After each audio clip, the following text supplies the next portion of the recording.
Assalamualaikum warahmatullahi wabarakatuh. Saya Revita Nurjayani dengan NIM akhir 099. Di sini saya akan menjabarkan apa itu leasing. Yang pertama, pengertian leasing. Leasing adalah suatu kegiatan pembiayaan yang berbentuk penyediaan barang atau modal yang bisa dilakukan oleh siapapun yang membutuhkannya.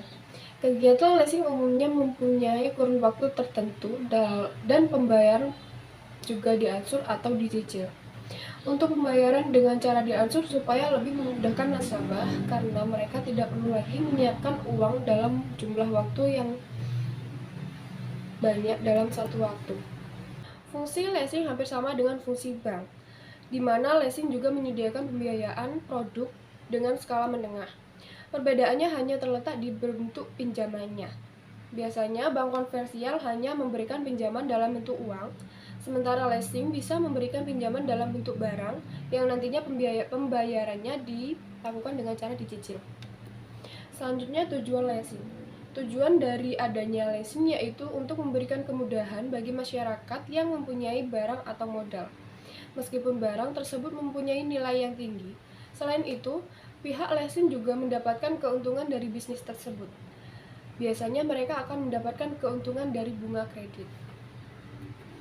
Selanjutnya, jenis-jenis leasing ada 5. Yang pertama, capital lease, operating lease, sales type lease, leverage lease, dan cross border lease. Dan selanjutnya, manfaat dan keunggulan leasing. Yang pertama, bersifat fleksibel.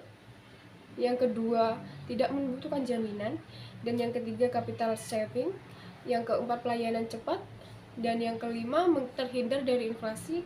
Selanjutnya, perbedaan lease dan kredit. Yang pertama, ada batas pembayaran, kepemilikan barang, dan penggunaan klien.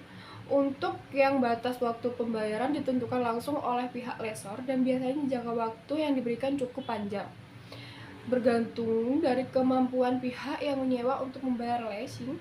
Sedangkan pada kredit biasanya batas waktu yang diberikan lebih terbatas atau pendek.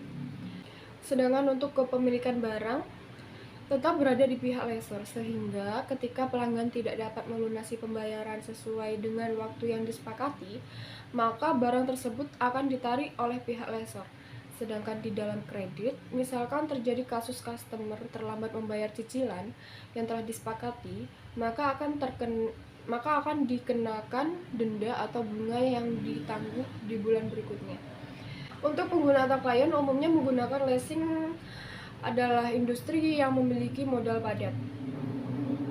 Contohnya saja pada perusahaan bergerak di bidang armada pesawat, pengadaan alat berat, pengadaan mesin produksi, sehingga leasing kendaraan.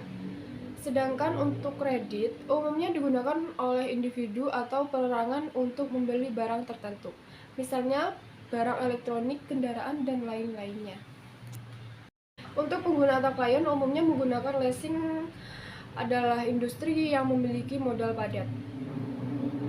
Contohnya saja pada perusahaan bergerak di bidang armada pesawat, pengadaan alat berat, pengadaan mesin produksi, sehingga leasing kendaraan.